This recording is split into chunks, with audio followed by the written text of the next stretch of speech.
ఇక వార్తల్లోని వివరాలు చూద్దాం. చీరాల తెలుగుదేశం పార్టీ కార్యాలయంలో తెలుగుదేశం పార్టీ 42వ ఆవిర్భావ దినోత్సవ వేడుకలు. ఈ కార్యక్రమంలో ముఖ్య అతిథిగా చీరాల తెలుగుదేశం జనసేన బీజేపీ కూటమి ఉమ్మడి ఎమ్మెల్యే అభ్యర్థి శ్రీ మద్దులూరి మాలకొండయ్య పాల్గొన్నారు. ఎన్టీఆర్ విగ్రహానికి నివాళులర్పించి పార్టీ కార్యాలయంలో తెలుగుదేశం పార్టీ జెండా ఆవిష్కరించారు.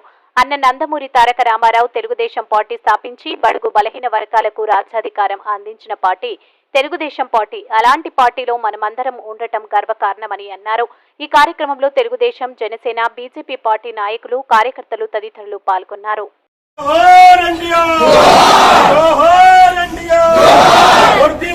తెలుగుదేశం, జనసేన, బీజేపీ ఐక్యత, నారా చంద్రబాబు గారి నాయకత్వం.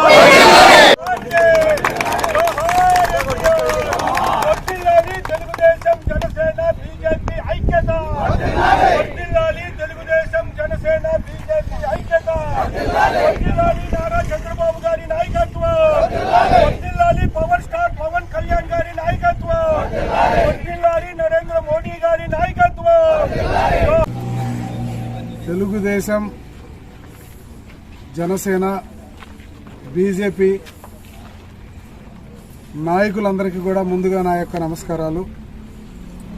దాదాపుగా 42 సంవత్సరాలుగా క్రితం స్వర్గీయ నందమూరి తారక రామారావు గారు తెలుగుదేశం పార్టీని స్థాపించారు. వారు ఈ పార్టీని స్థాపించిన తర్వాత అనేక మంది బడుగు బలహీన వర్గాలకి రాజ్యాధికారాన్ని సంపాదించి పెట్టాడు. మరి ఆనాటి అవసరాలకు తగ్గట్టుగా తెలుగుదేశం పార్టీ, ఆనాడున్నటువంటి కాంగ్రెస్ పార్టీ వేర్లను కోకటేలతో సహా కూడా పీకేసి ఒక ప్రభంజనంలాగా ఆంధ్రప్రదేశ్లో తెలుగుదేశం పార్టీని ముందుకు తీసుకురావడం జరిగింది. అది కూడా 9 నెలల కాలంలో. అంటే ఇటువంటి చరిత్రని ఇంతవరకు ఏ ప్రాంతీయ పార్టీ కూడా దీన్ని దాటలేదు. అంటే ఇటువంటి గొప్ప వ్యక్తి స్థాపించినటువంటి ఈ పార్టీలో మనందరం ఉండటం కూడా గర్వకారణం అని చెప్పి తెలియజేస్తున్నాను.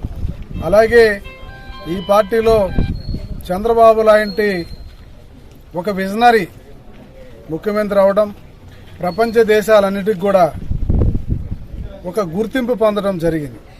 అలాగే అనేకమైనటువంటి విజయాలు ఈ పార్టీలో సంబంధించినటువంటి నాయకులు అటు రాజ్యసభలోను, పార్లమెంట్లోను, ఇటు శాసనసభలోను అనేక రకాల చట్టాలను తీసుకొచ్చి ప్రజలకు అందుబాటు తీసుకొచ్చి ప్రజల యొక్క సంక్షేమం కోసం కష్టపడ్డటువంటి పార్టీ.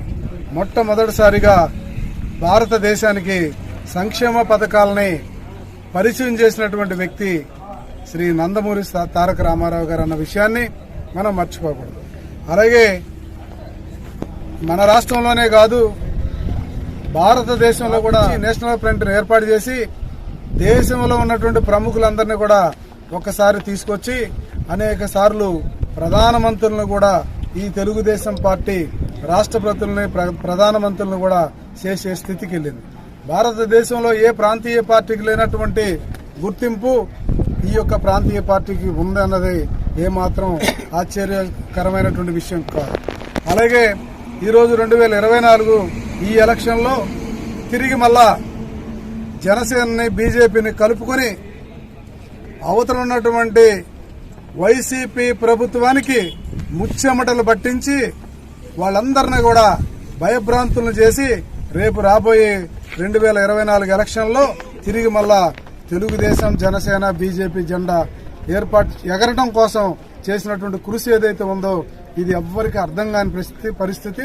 కొద్ది రోజుల క్రితమే ఈ నిర్ణయం తీసుకొని కేడర్ మొత్తంలో కూడా ఒక జోష్ని తీసుకొచ్చేసి పార్టీని ముందుకు తీసుకెళ్తున్నటువంటి ఈ సందర్భంలో చంద్రబాబు నాయుడు గారికి, అచ్చెన్నాయుడు గారికి, లోకేష్ బాబుకి, అలాగే తెలుగుదేశం పార్టీలో ఉన్నటువంటి అనేక మంది సీనియర్ నాయకులకు, మహిళమ్మ తల్లులకు అందరికీ చీరాల నియోజకవర్గం తరపు నుంచి నేను మనస్ఫూర్తిగా నమస్కారాలు, ధన్యవాదాలు తెలియజేస్తాను.